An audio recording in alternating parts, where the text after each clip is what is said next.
So we don't have a name for this right now because like I haven't thought about it too much. We'll Yeah. talk about that a little bit. That's further down this notepad I've got here. So just a quick intro. My name is Moai, and then that's your Oh, cue. I thought you were gonna say more. I was waiting. I was like, okay, Oh yeah. okay. Nah, I'm Mel. Okay. So basically, this is just going to be a podcast for, we're going to spend some time catching up with each other because we don't talk as much as we used to because everybody's been busy. Primarily talking about video games, but it's our podcast, so we'll talk about anything else that catches our interest, I guess. Yeah. So I guess we'll start off with what have you been playing, Mel? Um, Unfortunately, I've just kind of still been in the vacuum of Blizzard's World of Warcraft still lately, so much as I kind of love it and hate it at the same time. It's I guess I'm kind of in a sunk cost fallacy at this point where it's been like, oh, it's been 10 years. I don't really want to go do anything else because I've already put 10 years into this. So I guess I'm just here for the long haul. Um, yeah. Like the way I approach WoW is every time a new expansion comes out, I'll maybe pick it up at some point, and I'll probably play through all the new content there, and maybe I really like the looking for raid stuff, like the really casual crap, because at least I get to see the content, and then once I've seen it a couple times, I'm good, and I just stop subscribing for that expansion pack usually. Yeah, I mean, there's quite a few people who kind of treat it that way, but I've always been like you know, really into the rating and trying. I don't know. That's always been a clusterfuck because it's like, yeah, great, man. I get to rely on other people that I don't know and can't see to do shit that I need them to do. See, I that's what don't. I mean. Like, if you don't have a dedicated group for raiding, you're almost better off just doing the looking for raid crap because you'll get the same kind of horrible randoms either way, but at least you'll get the stuff done. But Yeah. maybe that's not enough for you because I remember you telling me you used to do like Nax 40 in Oh vanilla. yeah, like a billion years ago. Yeah. I mean, and that kind of carried on through BC and Wrath, and then there was, points of time where I'd take a break and step back from the game, but then it was always like something would, you know, I would read something or talk to somebody or even like hear music, and then like that nostalgia would kick in, and then it's like, okay, I gotta go back, and there goes another year or two of my life to this fucking game. I think a lot of people can relate to that because I know even just scrolling down on forums, seeing threads about just talking about World of Warcraft memories, and you want to get sucked back in so bad, but more than enough times I've jumped back in and it's not quite what I remember, so that Well, doesn't really do it for me anymore. yeah. Well, I mean, it's never quite like the first time. Yeah. That first year of the game when everybody was awful and nobody knew what they were doing and everything was new and exciting, and granted, looking back, everything was terrible. Like the game is just awful. But Yeah. you didn't know any better, so it was great to you then. Arguably it would have been better because um it's hard to explain what I'm trying to get at, but with less structure, you kind of just have to figure shit out instead of having everything spelled out for you. Well, You don't that have part like attunement. was great, but I think it was just the. I mean, most of the people who are playing now who played then, we're all 10 years older now, so I don't have the time to commit to the game that I did when I was 18 years old and didn't have to worry about paying bills and having a job. So That's true. like if that was the game now, which is kind of like what WildStar tried to do. It tried to be like that hardcore kind of vanilla WoW experience with the insane attunements and the really steep difficulty curves moving forward, and people are like, yeah, that's what we want, and then they play WildStar and they're like, wait, just kidding, that's not what we wanted, we lied, sorry. That's unfortunate because I can get behind that philosophy. I think a lot of people who play games, they've kind of gotten to the point where they almost need instant gratification, you know what I mean? Yeah, I mean, I see that a lot. I mean, where people like everybody talks a good game. They're like, yeah, we want to, do this, or we identify ourselves as, this type of WoW player, and then when push comes to shove and it's time to, like, put up or shut up, then they're like, well, I don't really want to do that. I just, give me the purples without any of the effort. Give me the purples. See, I never cared that much about gear, especially once was that transmogrification. You can change the way that stuff looks. Yeah, Is that that transmog? was, yeah, it was Once transmog. that came out, like I worried more about picking up stuff that I thought looked really good, and I'm not a role player or anything like that, No, but but I want to look badass. I gotta look at myself all the time. Like, yeah. yeah. So I never cared too much about power level because I don't PvP and I don't really hardcore raid or anything, so it doesn't matter after you hit the level cap. Yeah, you can So just kind of fuck around and do whatever you want, Like, so for honestly. me, like the game was mostly I want to see these dungeons, but to do that I need other people who want to see the dungeons, and when you get them in there, all they want to do is run through and collect shit to put in their bank vaults, you know what I mean? Yeah. So I think you got to find the right kind of people to play with. And do you still have a active guild and all that? Yeah, I mean, I had to kind of shift to one that was a little bit less hardcore time-wise, like only like raiding 2 nights a week because, I mean, if I'm being honest, I could do a lot more, but that just makes my real life responsibilities a lot more difficult to maintain, and it's kind of silly for something like it's WoW, so Yeah. And I mean, I get that if that's somebody's only hobby outside of work or something like that, or even, the neats who don't work or anything, so they can dedicate 40 hours a week to playing yeah, something World of Warcraft. exactly. But So I like to do. I consume a lot of media, and it's not just strictly World of Warcraft. So that's fair too. Um, so just World of Warcraft you've been playing recently? yeah, well, I mean, I've been looking at Divinity. It's sitting there, and it's installed, and I opened it one time, and I was looking at everything, and I was like, wow, I need to do some research. So Yeah, it's really dense. I We've kind been of talking about that actually. I kind of feel like some, middle-aged dad who just bought like a VCR or something. And was like, nobody touch it till I figure it out. And it's kind of how I've been Yeah, treating the game. Like, I've just been reading a lot, watching like videos of like trying to get, I don't know, just doing my a better homework ahead of grasp on time. everything. Yeah, because I have a lot of experience with those types of games, but each one is different than any other one, and I know how easy it is to kind of misspend your time, Yeah, and I don't want and I to do mean, that. sorry, we're talking. Like I know it probably didn't hurt seeing that I had to re-roll a couple times, and I pissed away 10 hours of it because I to a point I like to see what I'm getting into, but the best way I can learn something is to just jump in and get at it. Yeah, I mean, Unfortunately, so I usually do that with like the Fallout games or like Skyrim or even a handful of other maybe more Western RPGs where I'll play for like 10 hours and be like, okay, well now I know what I really want to do, so delete, restart, yeah. and I guess I shouldn't be afraid to do that with Divinity, but it just seems a little bit more dense. I don't Well, know. the thing is, and yeah, it is really dense, but a lot of those games you just listed off, like they're a lot more forgiving Mhm. when you maybe misspend some of your points. Like I think it's almost impossible to fuck up a character in Skyrim, although I've never done anything but melee focus, so that might have something to do with it. I've heard it's really melee biased.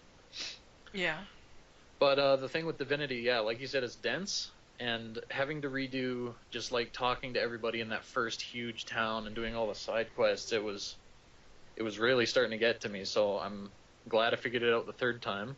I would definitely say grab a guide for the side quests because a lot of them are missable, and you can just like say the wrong thing to somebody, and they're like, "All right, fuck you, you just locked yourself out of 4 quests." You're like, what? What did I say? Yeah, well, I mean, I basically told the guy to fuck off, but I didn't know it would shut off like other people's quest lines because, without getting into too many spoilers, it seemed like a bad idea to do what you would have to do to activate that quest. Turns out it So I wasn't used my though. better judgment and See where it kind that of got you. backfired on me. Yeah. But yeah, once you put in the time and you get like it kind of just clicks eventually. The combat's really overwhelming at first, especially when you get out of the first like tutorial area and all Mhm. that. But once you learn what's going on, it's really rewarding because it feels like when I play D&D, you don't have to directly attack anybody. Like I used my lightning mage to teleport people around into hazardous obstacles a lot, and that was way more damage than I ever could have done just throwing lightning bolts at them. That's cool. So it rewards you for thinking outside the box a bit, and I like that. Yeah, there's not so many games that do that. I mean, I guess I kind of had a similar experience with Dragon Age Origins. You know, so quite a while ago now. I Yeah, mean, the combat there was, I guess, deceptively deep. I mean, because I played on PC, I wasn't playing on the console, so yeah. there was a lot going on there, and I probably started and restarted the game a couple of times just because I wasn't really kind of feeling where character was going. So like mechanically. I mean, I used to give my brother shit for that a lot when we were younger, because I'm like, aren't you sick of seeing the same several first hours of a game? But now I sort of understand it. Like, you don't want to jump into a 60-hour game if you're gonna fuck things up within a couple hours. Yeah, because you can really inadvertently wind up missing a good chunk of the game by doing that in the long run. You Yeah, know, like you mentioned, like locking yourself out of quests accidentally, totally missing, complete side quests or, maybe character specific things that you could unlock. Like, it's pretty easy to just accidentally, brush past it. yeah. One more tip for Divinity that I feel I should mention is you should probably save a lot, save often. Max that F5 key So it because is like playing Skyrim, but not because it's gonna break on me and delete my save files or crash, but just well, save you say often. that, but I had it crash on me a couple times at really inopportune moments. I Really? think I mentioned to you on Twitter that The last I, boss? yeah, the last blow, like I saw the death animation, but then the shit crashed, so I had to restart a save fight or like right before a Well, save file right before the fight. that's good that it did So, that. I mean, I'm really glad I kicked the boss's ass so easily because I was kind of over leveled, but I would have been super pissed if that was a hard fight. You know what I mean? Like it's a long fight, but it's not necessarily difficult Yeah, if you're leveled. I actually had a very similar problem with Dragon Age. On the very, I've never beaten Dragon Age because I could never kill the last boss without my computer taking a giant shit. Every That, single time I would get to the last boss. Like I had a save file like right before the boss, and I would try it and retry and retry and retry, and every single time at some point during that fight it would crash to the desktop. did you Nothing. ever Google like what might Oh, be causing that? well, it's because I mean there was a couple of things I had done to make the game run better. Like you can kind of force it. I mean, because it was a 32-bit executable, and when you were in a boss fight or any kind of environment where there was a lot of like spell animations or environment stuff around, then it would often crash the desktop because it was a 32-bit game, and so it was kind of locked to using 2 gigabytes of your RAM instead of the 3 or 4 that it really required. But you could kind of get around that, but it wasn't always like a perfect fix, obviously, because I still had that issue intermittently, Yeah, and particularly in the last boss. So that's unfortunate. to this day, I have never seen the end of Dragon Age. At a certain point, you might as well just YouTube it or something I know. I could probably for go back closure. now with this behemoth of a gaming PC I have now. It would probably be no Probably be issue. fine now. But I'd have to go back and redo everything. So Oh, you lost your save files? yeah, Didn't save it in the cloud? Or is Origin like tied to Origin? Dragon Age Origins, I mean. this was before that. I mean, it had. I mean, it has an Origin like login that you can do. So I'm not sure if it's still there. It might actually be. I should reinstall that. Should take a look. Go investigate. Yeah. Just to clarify to anybody who's thinking of turning it off right now, we're not talking about Inquisition. We're talking about the good Dragon Age game. Yeah, The but one really good I Dragon Age game. regretfully spent my money on Dragon Age 2, and at that point, that was step one, and they're never gonna get my money again. So. Yeah. I can't say I've heard Dragon Age Origin really good, but Mhm. on some level, unfortunately, the franchise name's been tainted for me a bit. That's probably why I've hesitated on picking it up so far. Yeah, I mean that's totally understandable. I mean, at that point, BioWare hadn't really made any big mistakes. You know, you had Mass Effect 1 and Dragon Age Origins, and 2 was coming out, and everything was great and looking good, and it was like, yeah, wow, finally, like, this company gets it. Like, they can do deep game mechanics and fun gameplay, and you get a really good narrative along with it. It's nice to have both sometimes. Yeah. But and then they just did a complete 180, and now we are where we are, and I just don't know sometimes. It's And yeah, disappointing. you're making me remember like when BioWare was at the top of the world, and it's breaking my heart because don't talk about wasted opportunity.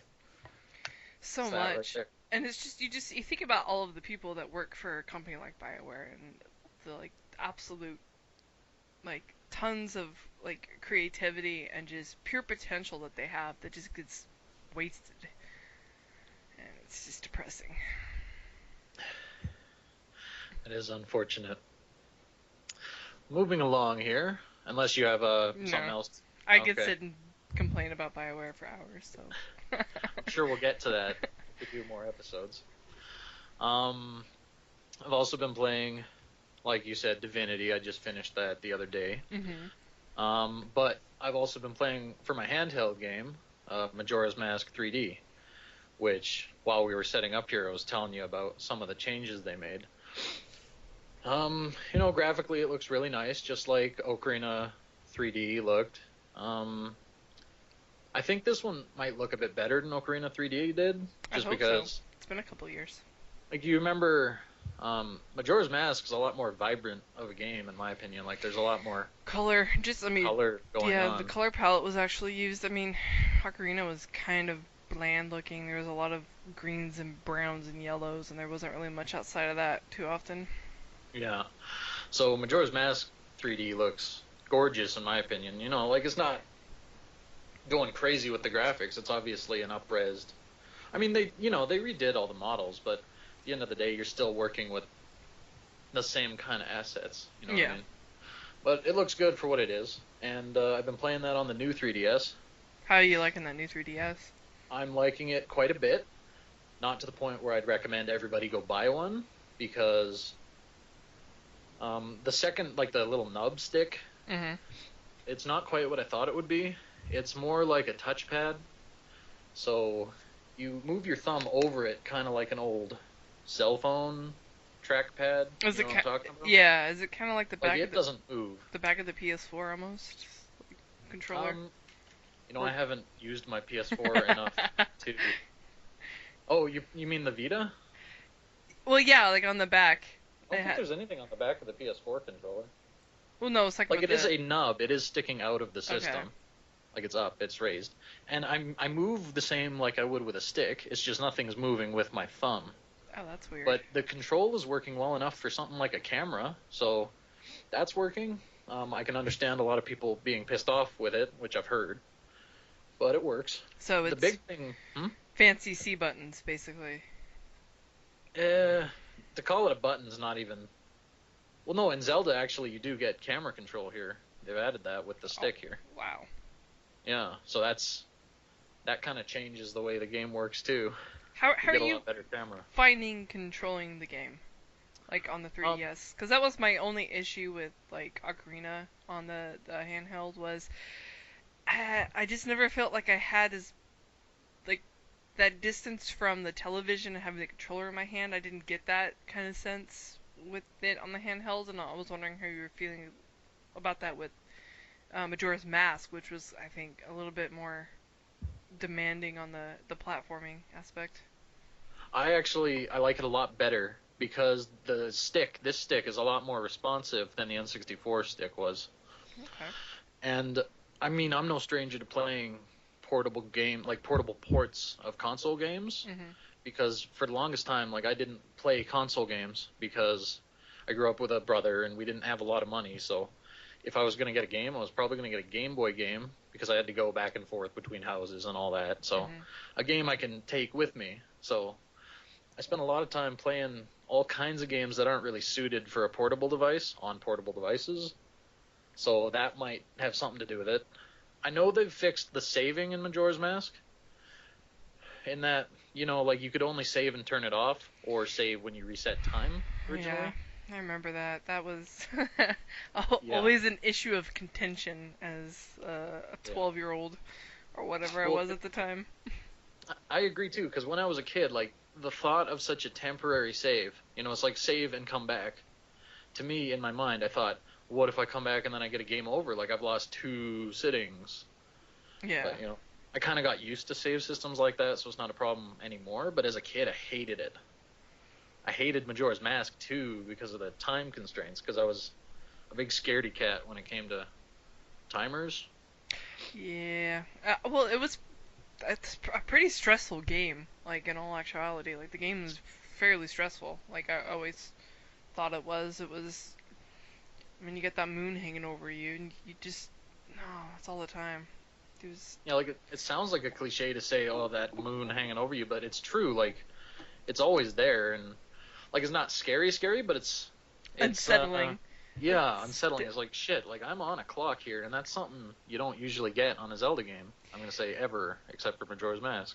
yeah. Well, especially I mean, the whole game is built around it too. It's not like you have this you know little slice of gameplay where oh you're timed in this. Like everybody is accustomed to that, but to have the whole game, like the overarching mechanic is oh you're on a timer is I still think pretty unique to Majora's Mask. There hasn't really been any game I think I can think of off the top of my head that's kind of utilized it in that way.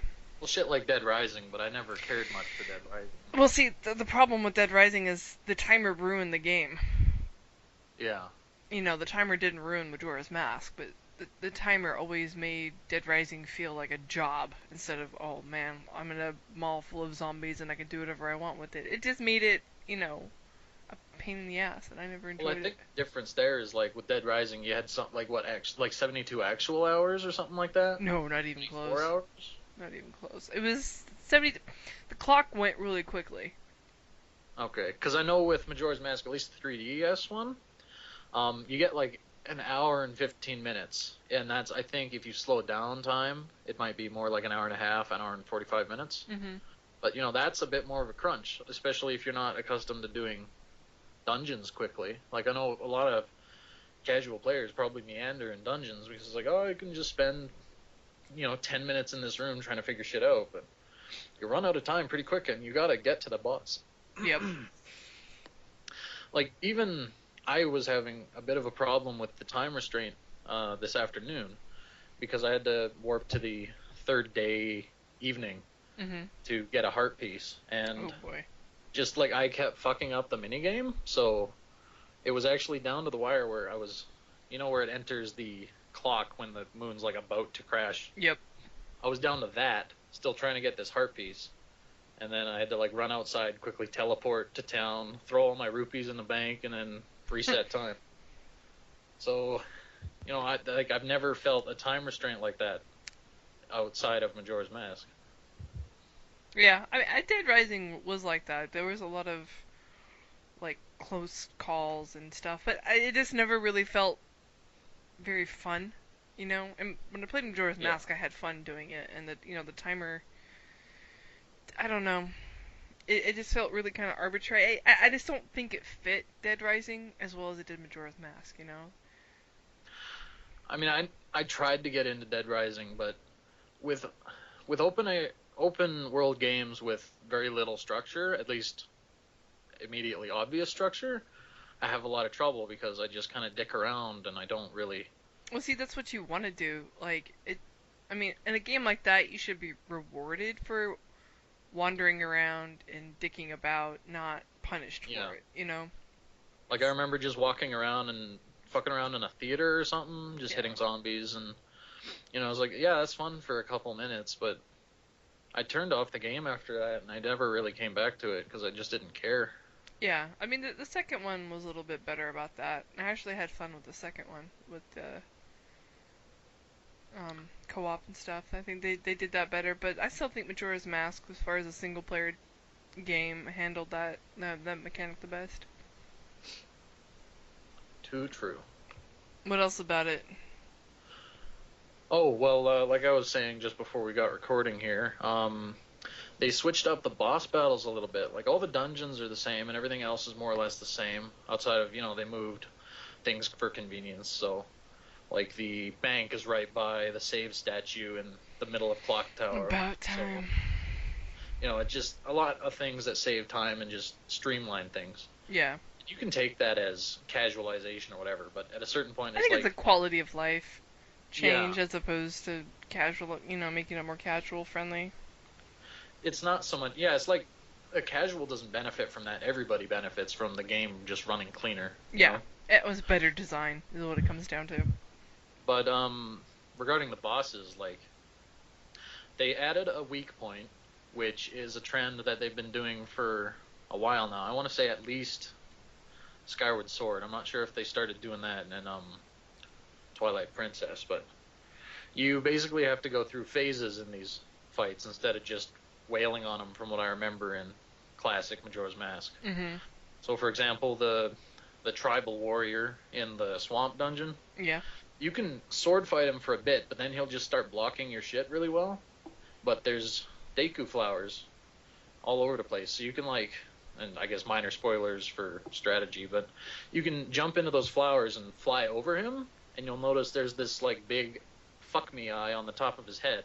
Huh. Throw a Deku nut down onto that, you'll stun him, and then you go back down to the ground, pull out your sword, and just start wailing on him.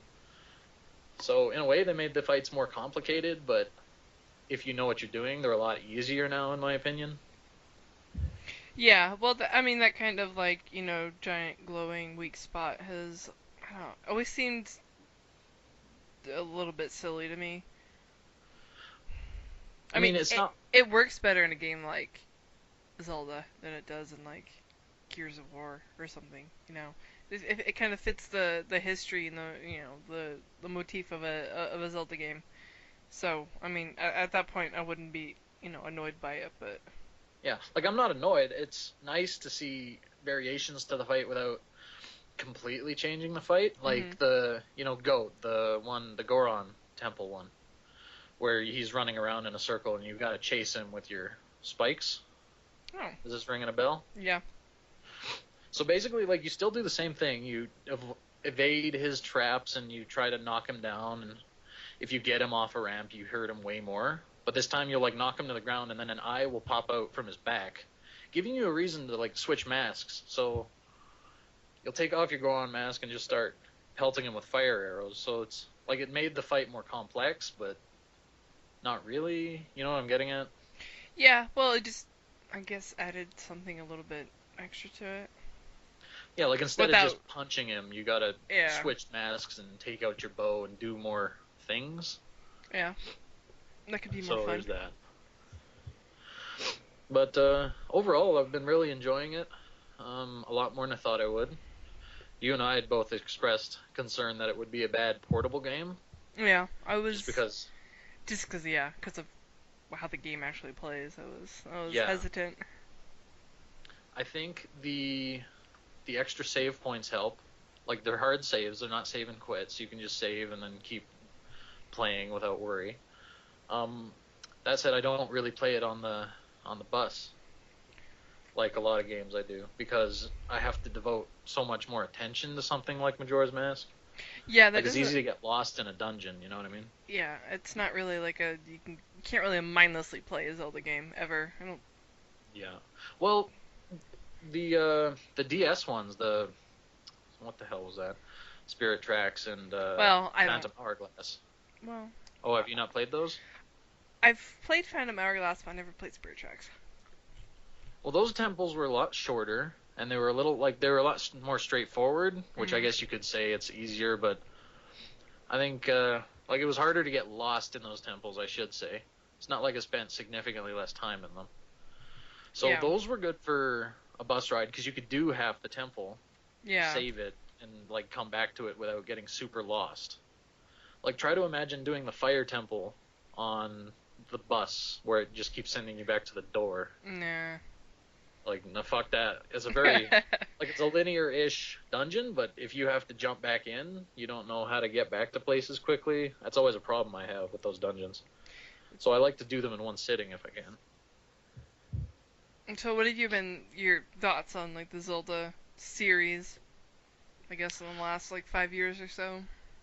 It's actually really good timing for that because this year I powered through I want to say at least 4 or 5 Zelda games Hmm. because on at E3 like you saw the new announcement for the Wii Yeah. U Zelda and I don't even know if that's gonna be any good, but that reminded me like after Majora's Mask I hadn't really gone through any of the mainline Zelda games since then Mhm. or the portable ones. So I mean I was playing Wind Waker HD at the time like Mhm. during E3, so I was already working on it, but then I just kind of shotgunned them all in a row.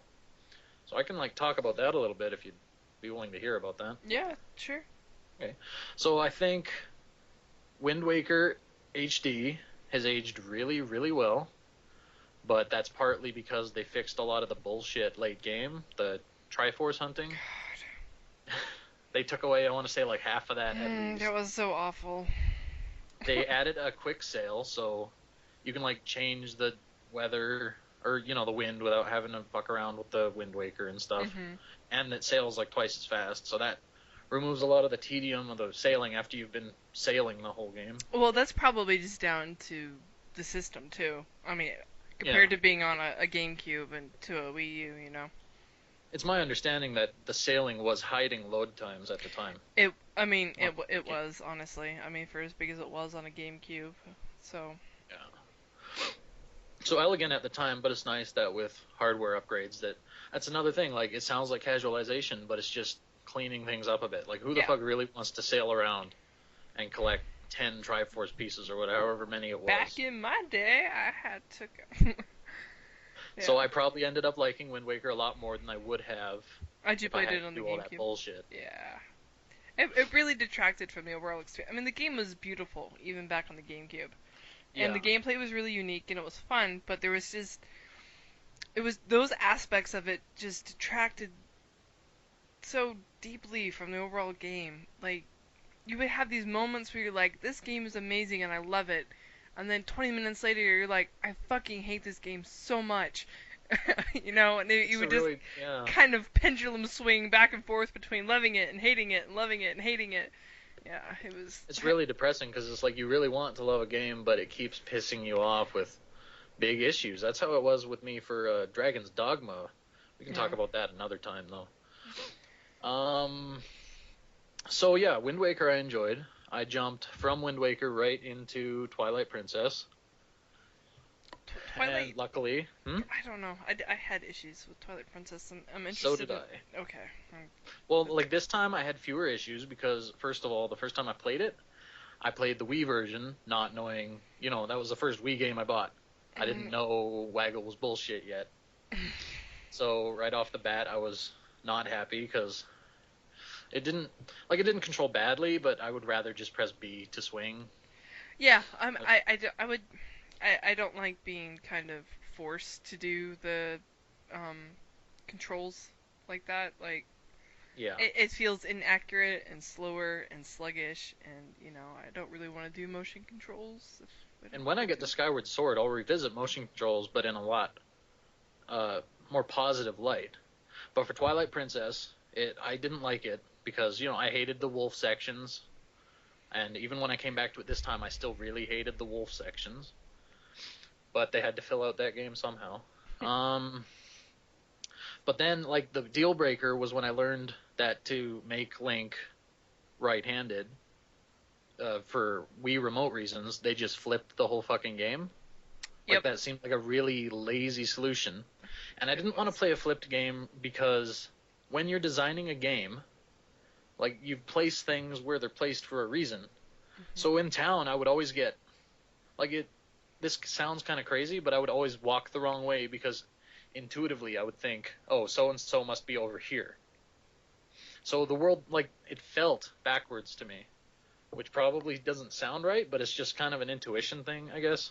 Yeah, well, it's like playing a video game in a mirror, you know. Yeah, That's what the game did feel like. It was like, okay, I'm watching myself in this mirror play this game, and this is weird but it's for like me. even before I knew the world was flipped, like it Yeah, felt like everything was backwards. It's like, why the fuck? Like just in my brain, I felt like that path should be to the left, then it's to the right, and I yeah. just keep walking to the left. It's kind of like muscle memory for a game you never played. It's really weird.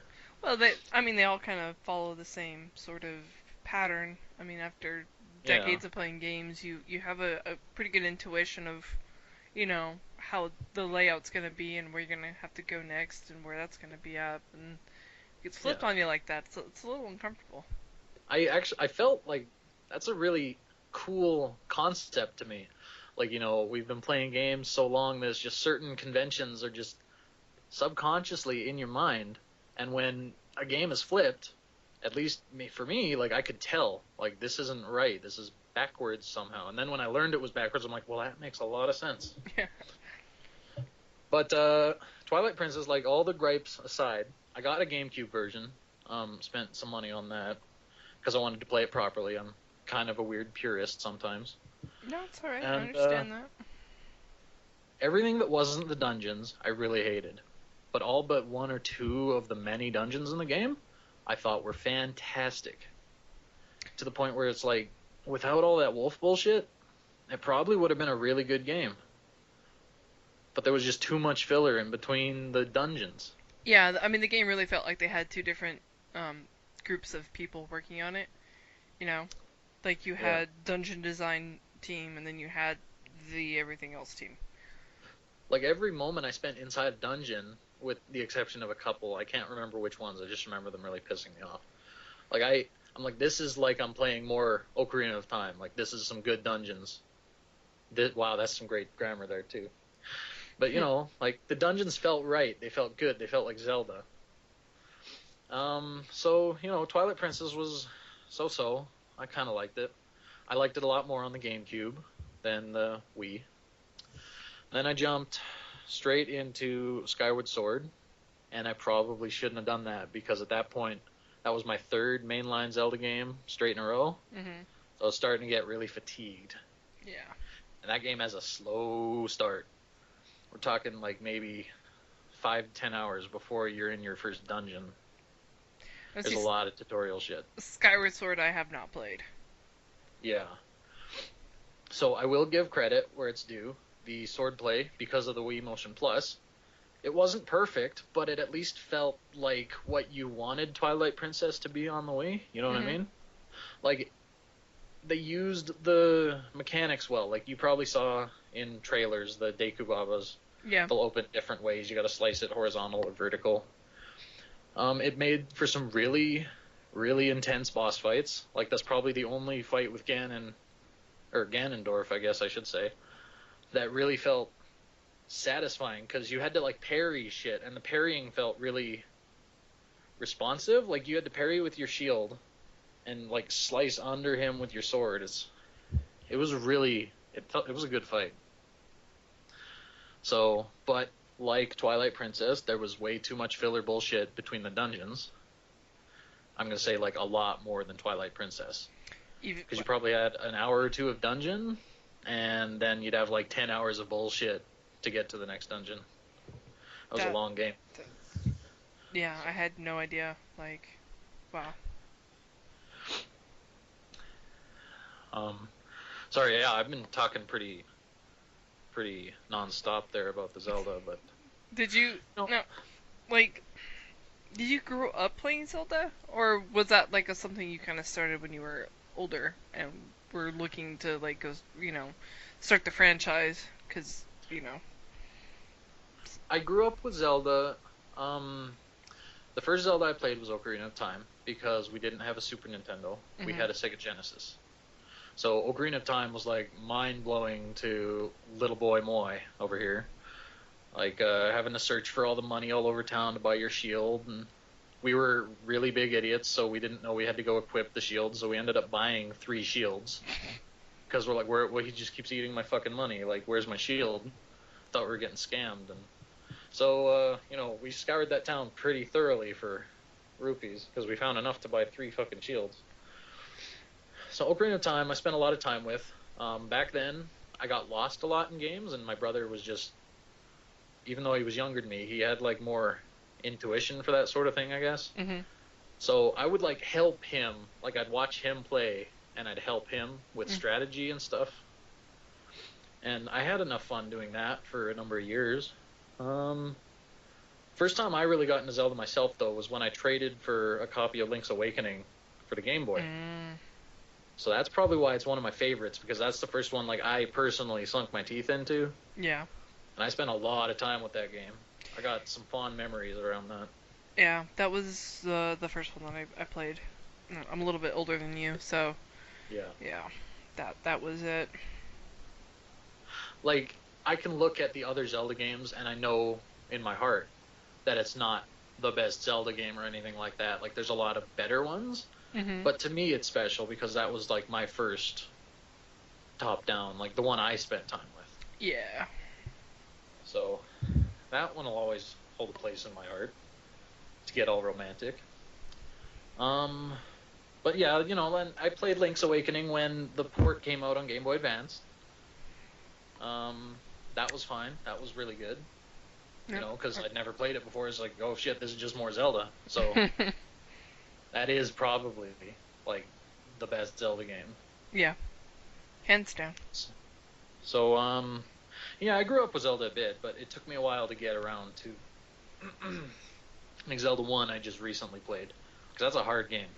Yeah, that one is very difficult. Even I mean, if you've never played it before and you kind of come to it as an adult, it's still incredibly difficult. Like, Yeah.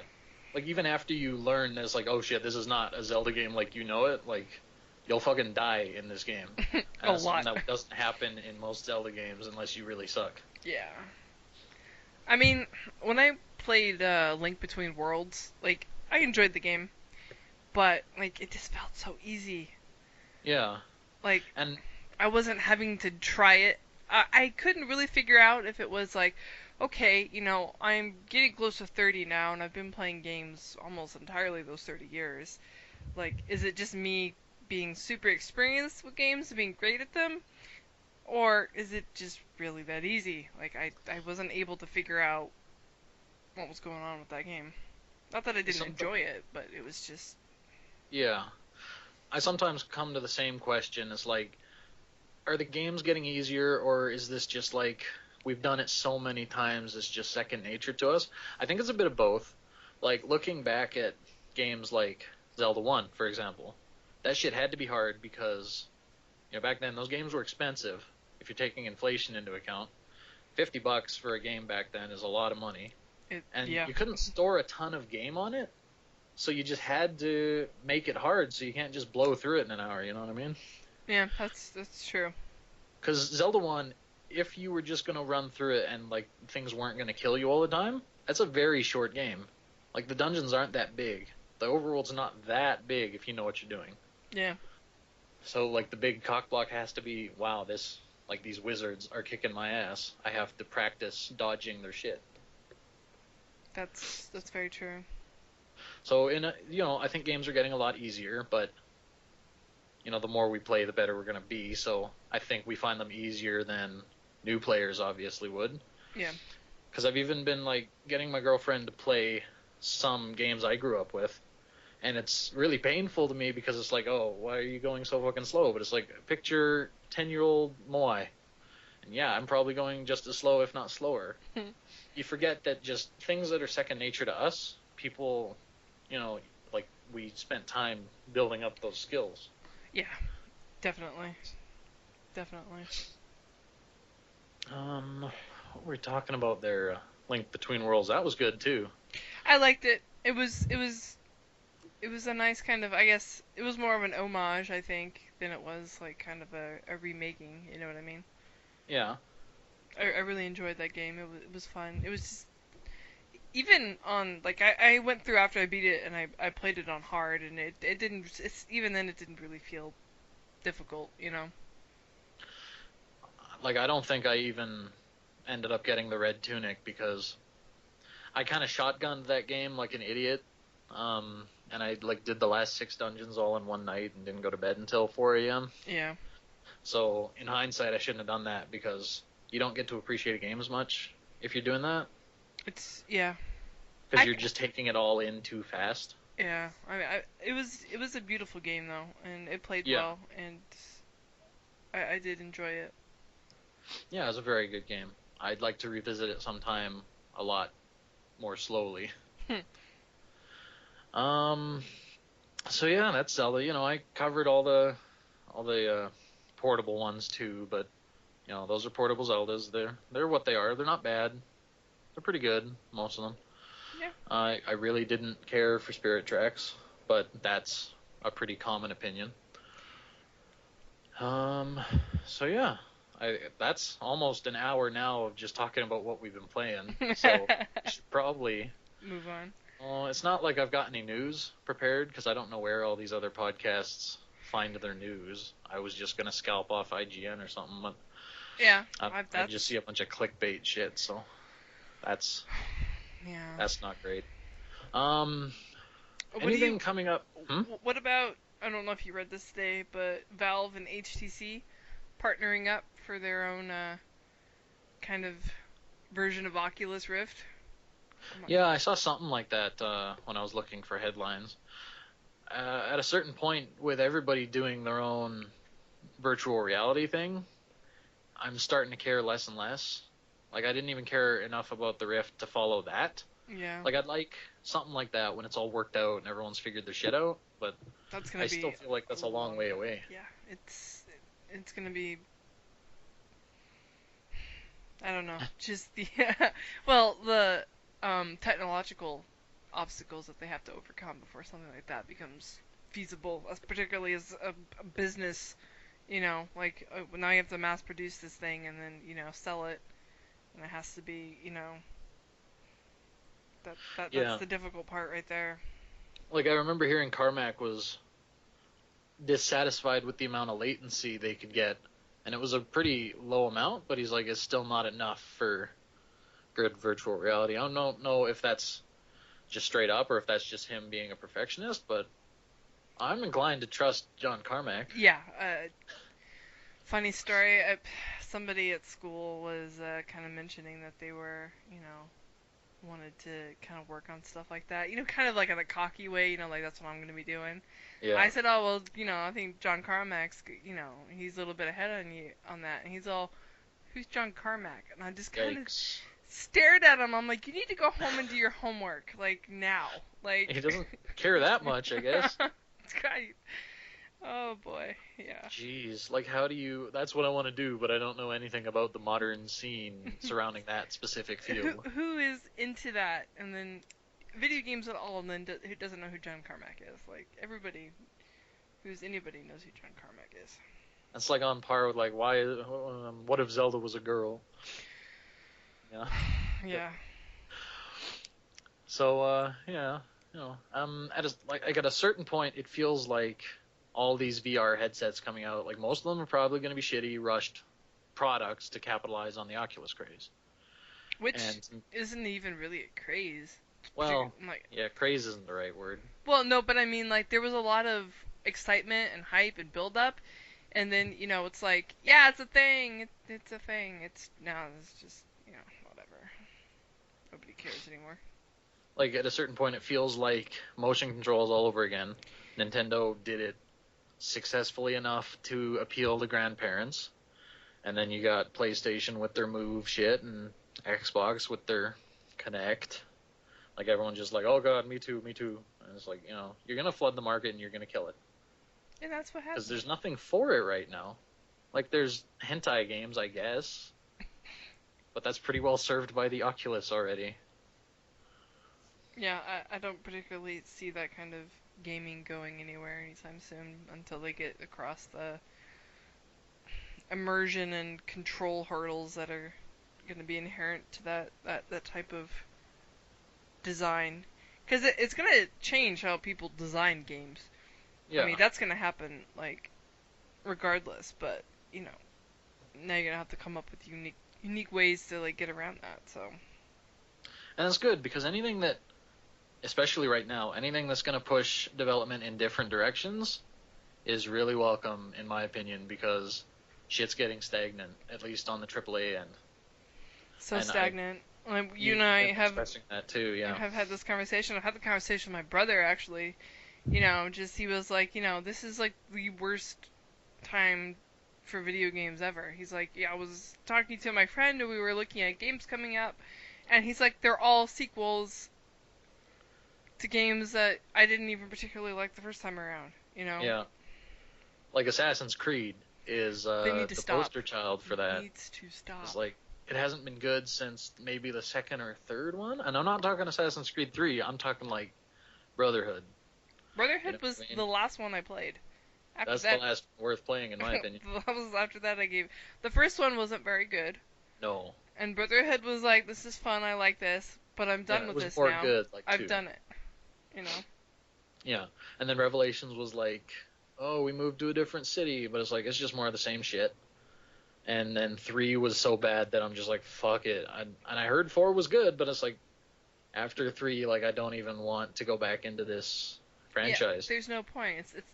It's the same game. Like you're Yeah. playing the same game It's like, over. oh, my sea shanties. It's like that's that's peripheral. And let's not even talk about like the issues Ubisoft has with PC ports and something totally separate.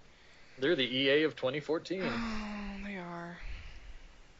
Yeah, I hope they get their shit together because I remember even a couple years ago thinking like, wow, Ubisoft's the only half decent big developer left right now, and then they managed to piss that all down their leg too in the span of a year. Yeah, very quickly too, Yeah, and with no I'm just remorse. I don't know what the fuck's going on. But on the bright side, at least there's good indie games if you know where to find them. Yeah. Um. Like you've been spending a bit of time with Shovel Knight. Yeah. I'm. Boy, it's like I'm a kid again playing that. Like it feels like, oh man, like I'm like 7 or 8 years old, and it's like here's this game, and it's hard as balls, and it's fun, and I don't know, it's great. See, now have you been having a lot of trouble with Shovel Knight? Not really. It's been a couple of spots that were annoying, but it hasn't Yeah. been like insurmountable. Like there's nothing that's made me want to Further break. to our discussion about like game difficulty, I think that's a good example of that's the kind of game that probably would have been roughly as hard back then, but like our skill set makes it that much easier for us. Like if I were to hand that to a 10-year-old who's never played a side scroller before, he'd fucking probably throw it away within 10 minutes. Oh yeah, no doubt. But I mean, like my entire childhood was almost exclusively side scrollers, and Yeah. so playing that, it's like, wow, I'm going back home. This is great. Like, I'm all about this. Yeah, Like that's a game I'd be happy to see a couple sequels to, Mega Man yeah, style. I wouldn't mind at all. Like, it'd be great. I mean, because it feels like Mega Man, and it feels like, Ghosts and Goblins, and it feels like Mm, Battletoads, and Castlevania, oh DuckTales, and my god, Castlevania, and all those games kind of, blended moves together. together. It's really good. Yeah, I can't say enough good things about that game. The And on only, 3DS, it was really nice. oh, I bet. 3D. My only issues with the indie games, as high quality as some of them can be, it's just Yeah. they're so short. It's like, great, man, I got like 5 to 10 hours, and then like you're done. Yeah, but if you think about it, any game from the era they're replicating were, those were short too. Like, I just played Super Metroid for the first time, and that took me like, I want to say 5 hours all in all. Like, that Well, was not a long I'm game. probably a little. It's skewed for me because playing them as a kid, Yeah. like you play everything kid time, which is like Yeah. hours feel like days and weeks. So And even like you probably did spend a lot more hours looking for shit. Like I had a big map open the whole time so I could find all the missiles. yeah, Which some of you will be like, oh, you fucking casual. It's just like, further to Mel's point earlier, I don't got time for that shit. I'm not gonna pixel hunt for missiles, especially in a game like Metroid. yeah. Well, particularly when you don't have to anymore. Like when I Yeah, played it as a there's kid, there was really no other choice. I mean, occasionally, like, my, you know, Game Pro would come in or something, and sometimes they would have like tips and tricks, or was it Game Pro TV? Was something I used to watch. That was a TV show. Oh my gosh, Yeah. I'm really dating myself now. But it was just some early 90s white dude telling us, like all these like cheat codes and tricks and stuff. I Uh, missed that. it was ridiculous, but like I distinctly remember episodes and like writing like codes down for Mega Man or like stuff for Castlevania, and it was, yeah, it was good See, like to a times. point, I kind of miss stuff like that. It's too easy. Like you get stuck in a game now, YouTube it's not it. even tempting. You just Google it. It's like, get the fuck out of here. Like I don't want to spend an hour stuck in this room. So even, for as much as I give people shit about instant gratification, I'm way too impatient. Like if I get stuck in something, I'm just like, oh fuck it. Like just give me a budge so I can keep going because I don't like to get stuck somewhere like on a puzzle specifically. Yeah, If it's action, I'll just keep practicing because there's nothing else you can do. But a yeah. puzzles, like I've never been good at puzzles. I'm really shitty at puzzles. Well, I think to be fair, like a lot of puzzles in most games are really shittily designed puzzles too. They don't. I mean, they usually don't give you enough information to like solve that puzzle. And if you look at most of the solutions, they come from the game guide, in which the person who wrote that was, working with the developers. So they Yeah. didn't really have to sit and figure it out either. Like, so I don't know, or maybe I'm just saying that to make myself feel better. I don't know. I mean, at a certain point, I don't really care if someone thinks I'm playing games wrong because it's however I get the most enjoyment out of it. You know what I mean? Exactly. I mean, me struggling and beating my head against something is not enjoyable to me. I mean, if it's an It, action sequence, it's yeah, enjoyable to me, but not a puzzle. Like if I'm making no progress. that depends. There's been a couple of instances of action sequences that have made me want to, shove something sharp in my eye. Do you have an example? Yeah, playing Call of Duty World at War on Veteran. I mean, the whole game was fucking ridiculous on Veteran, namely because of the goddamn motherfucking grenades everywhere, all the time, all the time. No That matter sounds where like you chaos. went, where you hid behind, how long you fucking grenades all the goddamn time. You'd get one, two, three on your. Where were all these grenades coming I from? don't know. I even Wikipedia like how many Like there grenades weren't did the people? fucking Germans and Japanese have on the O2, and they were lucky to get that. Well, why do I have 7 in my face at all times? This But video game. the worst offender in the whole game was storming the Reichstag, and it was I spent like 5 to 6 hours on probably 15 to 30 seconds of gameplay. Yeah, see, that's not quite what I mean. Like that But sounds like that's what I'm bullshit talking design. about, and it was this one part when the tank kind of rolled up alongside you and it blew up, and then you had to get from there to through this building on the other side. Sounds like a I pain have in the ass. PTSD from that game, I swear. Like, Yeah, but I did it. I didn't give up. I did it. yeah. Uh, I'm not sure I would. Then again, I almost quit Grand Theft Auto 4 over a couple things like that. So I guess I understand playing something to a point like you hate what you're doing, but it's like you don't want to let the game win at a certain point. Yeah, that's what it really was. Like I hated everything about it. It was like, it was a game that was full of monster closets, and it was arbitrarily difficult, and it was ridiculous. But I had gotten that far, and I just had to finish that level, and I'd be done with the game. Oh, that's the worst when it's like right near the end. Yeah, it was right at the end. Like Because then everything you have to after that beat it. little part wasn't that bad. I pretty much just went through it no problem. Yeah. But I don't think I've ever had so much adrenaline as to when I got past that little section and was When you waiting for didn't the want to die, checkpoint. right? So Yeah. waiting for the checkpoint. Like, where's the checkpoint? Give me the fucking checkpoint. See, that's when I like the games the most. Like when I got adrenaline pumping, like, oh shit, like you're tense. Yeah, like I'm gonna throw up That's when right it's the now, most rewarding but I for me. can't because I got the controller in my hand and I can't die. I guess I should clarify. It's rewarding until you actually die in a situation like that, and then it's miserable. Yeah, it really is. So it's rewarding when it works out all in your favor when you're all adrenalined up, but when it backfires, it's But that crash is not worth it. That crash is not worth it. I sort of feel like it's worth it, but I don't play a lot of really super busted games anymore either. True. Like it sounds like that was a busted part of the campaign. It Because I feel was. like I've heard people bitch about some Call of Duty game on Veteran before with just really bullshit spots. Yeah, that was probably World at War. Honestly, I mean, it was one of the probably better designed single player, but it was just the way they decided to ramp up the difficulty was unfair. It was just total bullshit. It was just they did it with grenades. Honestly, that's what they did. And then the fact that you got hit once or maybe twice and you were dead. And it was monster closet after monster closet after monster closet until you hit some random checkpoint and whoop cleared you for the next part. And then it's like, oh my gosh.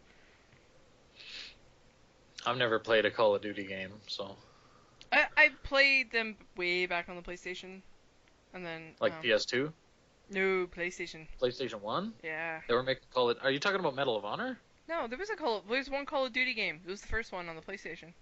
Really? Yeah. Huh. That was. Yeah, that shows how much I've cared about Call of Duty, I guess.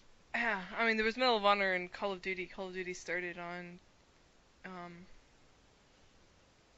the Because I PlayStation, remember a I lot of Call of do Duties for the believe. PS2. But I'll, Was I'll it? trust you that there was one on the PSX. Had to have been. I'm like seeing the cover in my head and hmm. You know more about Call of Duty than I do by default. So I'll defer to No, you for it that. might not have been the PSX. It could have been the PS2. I might be thinking of something I mean, else. it probably came out on the PC as well. Maybe you're remembering a jewel case. Yeah, maybe it was the PC. Because I'm remembering a jewel case cover right now. It must have been the PC. I mean, we could Wikipedia it, I guess, but it doesn't ultimately Whatever. add I up. And now was we'll have a reason for people to like bitch and moan at us on Twitter, so that gets feedback going, I guess. cool. I misremembered the original Call of Duty. um, moving on from, I think that was all technically part of news. Yeah. New games coming out. Anything you've had your eye on? We're talking like maybe within the next couple weeks, 2 weeks. It's. I've got three dog-eared here, and I think. Did you play Hotline Miami? I did play Hotline Miami, and I've been keeping my eye on the sequel. Like Yeah. I'm curious. I just don't want to play Hotline Miami again. You know what I mean? Mm. So you want it to be significantly different from the first one, Maybe not so much different as. like expanded upon. Yeah. I guess I should say, I, like I, not just more of the same. yeah, I want to see some real growth there. Yeah, that's understandable, especially with the current state games are in, where people just keep iterating on shit. So that's coming out March 10th. That's one of three games I had dog-eared. The other two you probably don't care about at all. I had Mario vs. Donkey Kong Tipping Stars. I didn't That's even coming know out that was March a 5th. game. I only know about that because I watched the last Nintendo Direct, and I've never played a Mario vs. Donkey Kong game before, but they they pitched it well. It's this system where you can tip people stars depending on how much you liked their level. Like it's a level sharing type game. Okay, so And it's a little bit like what's that called on the Little PlayStation? Big Planet. Yeah, Little Big Planet. Yeah, but I think the way it works was like the more stars you get tipped, like the more shit you unlock to make better levels. So that seemed like an interesting idea. Maybe not something I'll play myself, but I might keep an eye on it. That's for the 3DS and Wii U. I think that's one of their first cross-buy promotions. That's pretty different. I'm Yeah. interested to see how that works on the 3DS. Sounds Um, great on paper, but a little yeah. a little I'll keep an hesitant. eye on it. And the third game I had dog-eared here was Codename Steam for the 3DS. Yeah, I remember that one. That one, It's like Valkyria Chronicles. yeah, that one really piqued my interest. That is the entire reason I pre-ordered a new 3DS, basically, because I downloaded the demo, which I almost never do. Last time I played demos was probably on the PSX. Yeah, when I got my So PlayStation yeah, magazines the with the demo underground discs. discs. Yep. I So I bought a downloaded lot that. of games because of those. I will say, but Me there's a lot. too. Like those were good demo discs. They give you just enough to be like, yeah, this is a good game. Got like Medieval and Jersey Devil and all that because of those. Mhm. Um, this one, uh, with the second stick nub thing, you've got camera control, so it is basically like Valkyria Chronicles, and I really enjoyed my time with that game last year. So I'm eager to play some more of that because that's my kind of game. How did you feel about Valkyria Chronicles? I really liked it. It was really different. It was one of those games that when I had originally picked it up and I played it, I was like, whatever. It was. I guess I wasn't in the right kind of frame of mind for it because when I Yeah. revisited it, I don't know, 6, 8 months later, I really, really, really enjoyed it. I kind of find myself having that kind of relationship with a lot of games where, like, I buy them because of, you know, Hype at the time? hype or, just, there's a lot of, good feedback from people about the game and I play it. I'm like, well, I'm not really feeling this right now. And then, Yeah, so you come back to it later. you come back to it. But that was definitely, that was an excellent game. That was one game where the box art really did it a disservice, at least for me, because I, everyone was talking it up. It's like, oh, Valkyrie Chronicles. I looked at it. It's like, this looks like some fucking anime. generic anime girl Yeah. JRPG. Yeah. So I put it back on the shelf. But I think a lot of games suffered that kind of fate back in that PS2 kind of era where of just horrible, horrible box art that just kept so many people away. yeah, and it turned out it's not a JRPG at all, like it looked like, and it was actually my genre. Like I like all those tactical games. That started with me for Final Fantasy Tactics. Hmm. Has gone on to be just my favorite genre by default, which is why I liked my time with Divinity and Wasteland 2 recently so much. So I'm really looking forward to Project Steam. That's out March 13th, so 2 Fridays away. Now, does that require the new 3DS or? No, but here's Okay. the thing: like they give you a digital thumbstick on the bottom touchscreen. It functions, but it's not pleasant. Yeah, that. However, for the people that don't want to invest in another 3DS, the Circle Pad Pro works if you're not super concerned about portability. Like, I Hmm. think that'll work with the Circle Pad Pro. The only new 3DS exclusive I know about at the time is that port of Xeno, I think it's Xeno Gears. I never spent any time with that series. It was okay. Like, I didn't get a chance to because of GameStop's bullshit with the Wii version. They scalped a lot. Yeah, I remember that kind of issue back then. So I might give it a try, unless it's a GameStop exclusive again and they fuck everything up. They I've might heard good just. things about it. Yeah.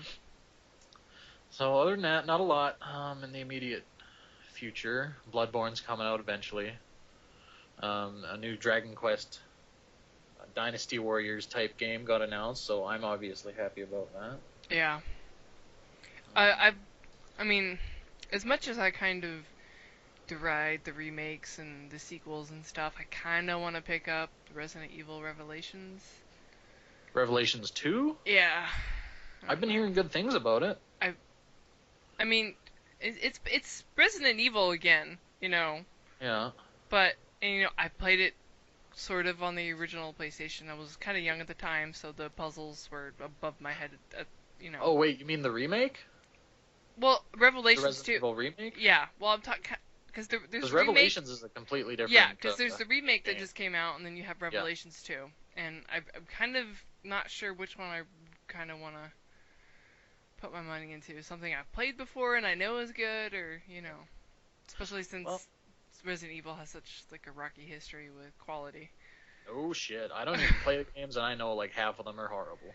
Yeah, but the ones Um, that are good are so good. I hang out with a lot of diehard Resident Evil fans. If they're listening, they know who they're talking, or they know who they are. They all had nothing but praise to sing for the remake, and I think they've been enjoying Revelations too, but I'm not as sure about that. I'll have to consider that one a little bit more. I'm I mean, just neither one of them are too expensive, I don't think. no, but Like, they're not full-priced games or anything, so it that's good at least. it's more the time cost than Hmm. the monetary cost right now. You It's probably like, won't want to do both of them, right? yeah. I mean, I could, but then it's like, wow, am I ever gonna get to both of them? I mean, I Yeah. probably will eventually, but it's just one of those. I need to just, sit down and do it. In that situation, I would probably go with the new experience, Yeah, just because I'm all about packing a bunch of, like, that's what I've been doing recently. As I've been working through my backlog instead of replaying shit I know I like. Is like, yeah, why don't I play this shit I haven't played yet? That's supposed to be good. Build more positive memories. You know what I mean? yeah. I mean, because So I there's. Oh, sorry. Go ahead. no, it's okay. Well, it's just there's episode what for Revelations. They have how many episodes? I know there's like I think it's up gonna be through 5. 4 this month, and 5 is at some point in the future. Yeah, like they're coming out weekly at least. Yeah, So that's good. That's better than most episodic shit. yeah. Which means it's all done right now, so you're gonna get it. It's not like it'll get abandoned midpoint like Sonic 4 or Half Life. I don't know why I pulled Sonic 4 all the time for episodic shit. I guess it's like the only episodic thing I ever played, and I hated it.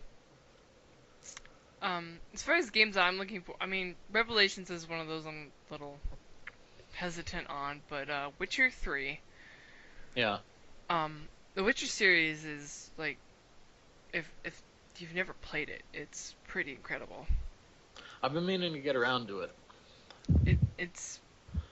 It's difficult, that particularly the first one, because it's a little older at this point, and Yeah, it certainly plays like a action RPG PC game from kind of even an era before when it was released. So I mean, it's pretty difficult, but it's really a rewarding game, and I will give them props for the narrative that they do tell in the game. It's fascinating. Like, I believe it is based on a series of some sort of European books. I want to say Danish, Denmark, I think something so. like that. Yeah. So, but yeah, it's nice to see a game that's a game that also has a good story instead of focusing on a okay story and pissing the game down your leg, like The Order recently. There, topical. We made it topical. No, I'm not even sure that the Order counts as a game, really. you Honestly. pirated on YouTube, so I, yeah, seriously. I mean, now I'm gonna get in shit for spouting memes, I guess. Um, sorry. Yeah, The Witcher. So I've been hearing a lot of buzz around that. yeah. I hope it's everything you hope it is. I hope my computer can play it. Honestly, I mean, Didn't you just recently upgrade your yeah, computer? but that thing is a hog. Like Well, that you don't have game. to play it on Ultra either. But I want to. That's the Well, thing. It's so pretty. I want to see it in all its glory. But yeah. I understand that, but it's probably really expensive to get it up to snuff. Uh, Probably not too much, but it'd still be quite a bit. Yeah. Aren't like high-end graphics cards $1,000 a pop or something like that? You can probably. I mean, I have one from. I bought a 780 last year, kind of right as the 900 series was coming out. So it's not top of the line, but I could probably pick up another one for pretty cheap and do SLI, and I'd be fine for another How year much is or two. pretty cheap though? Two, three Like hundred 500. bucks. Oh, okay, I So guess. not too bad, yeah. I am a huge cheap ass. So that's why, like, that's the big reason I don't play anything but little indie games on my PC. Well, that works. I mean, there's so many of them, particularly in Steam. Yeah, like I've got 150 games in my Steam library, and I've played maybe 10, 15 of them. So Yeah. by the time I get to the newer shit, I'll probably have a toaster that can run it. By the time I play The Witcher in like 2025, I'll be like, Yeah. oh, that's not a problem. Um, it's just unfortunately there's just not much coming out. I mean, they're all I know. I mean, you're talking to a Mega Man, Dragon Quest, Castlevania fan. How the fuck do you think I feel right now? Yeah. Because Castlevania keeps bombing because they keep making shitty Castlevania games. So that means nobody wants Castlevania, right? Nope. And they stopped localizing Dragon Quest because people weren't buying it. However, they've got no problem localizing like the third Final Fantasy 13 nobody cares about. I don't And even know why that's still a thing anymore. I think it's done. I think they finished that up at least. So, although I'm not holding my breath for 15 to be honest, because what I is mean, it's Square Enix done to change my mind recently? nothing. You know? But I mean, it makes me sad because I kind of miss Final Fantasy. I miss that kind of, consistency in Quality? but just like every like 2 or 3 years, there was like, oh, a Final Fantasy game's coming out, and you were like, I didn't have any issues like being excited about it or Yeah. being worried about putting my money down on it because I knew it was going to be a good quality game. Some of them were maybe less so than other ones, but But overall, even the bad Final Fantasies are pretty good until you get to 13. yeah. Like I just recently, 2 years ago, I think, got around to getting back to 13, and I've never played it like, honestly. fuck, don't even bother because it was such an Final unrewarding Fantasy 12 experience. was the last Final Fantasy game I ever played. How did you feel about 12? That was a I polarizing game. really liked 12. Like, I liked 12 a lot. I really liked the combat system. I had a lot of fun with that. It was really different. But, I really. Whoops. So, technical difficulties. My internet shit the bed, which meant we lost about half an hour of recording there. Um, but all we were talking about was conclusion shit. The theme, the name of our podcast. I was thinking something tribal or not tribal, tropical island or space themed because Gradius and Moais and all that. And Mel, you want to give them your Twitter handle? Yeah, I am at some math dork. SOMEMATHDORK. I love math, and yeah. I am at the Mad Moai. That's TheMadMoai. We don't have an email account set up yet because we don't have a name for the show yet, which we spent a lot more time talking about that in the version of this that we lost. So, any questions, concerns, feedback, you can shoot it at either myself or Mel on Twitter. Um, I'm on Twitter a lot. I think Mel is as well. Yeah. Yeah, I mean, So I'm always available, even if I'm not like actively posting. I'm always there. I'll reply promptly, and I imagine like Mel usually does Yeah. as well. It's good. This is a work in progress. It's a mess right now, but we're figuring it out. So Yeah. just I mean, we've been meaning to get around to this for quite some for a time, long time. so it's nice to just just I woke up this morning and then in the shower I'm like, why don't we just fucking do one tonight? And I sent that on Twitter and I was like, fuck yeah, let's just do it. And I don't Yeah. know, I think it worked out all right. But like I said, any concerns, constructive feedback, don't hurt my feelings. Sensitive little snowflake. Send that Twitter. Eventually, we'll have probably a dedicated Twitter account, email address, all that. High aspirations for this little podcast. Yeah. So You do have some big hopes and dreams for it. like I see a niche that is not being filled right now, in my opinion. So if you want something done right, do it yourself. Yeah. Don't My bitch about it. Just do it Yeah, yourself. exactly. That's something a lot of people could take to heart recently. So that's it for now. Our last outro was way better, in my opinion, but you work with what you got. Yeah. Uh, Better Technical next time. difficulties bound to happen eventually. At Yeah. least it happened after most of the game talk, so we only lost rambling mostly.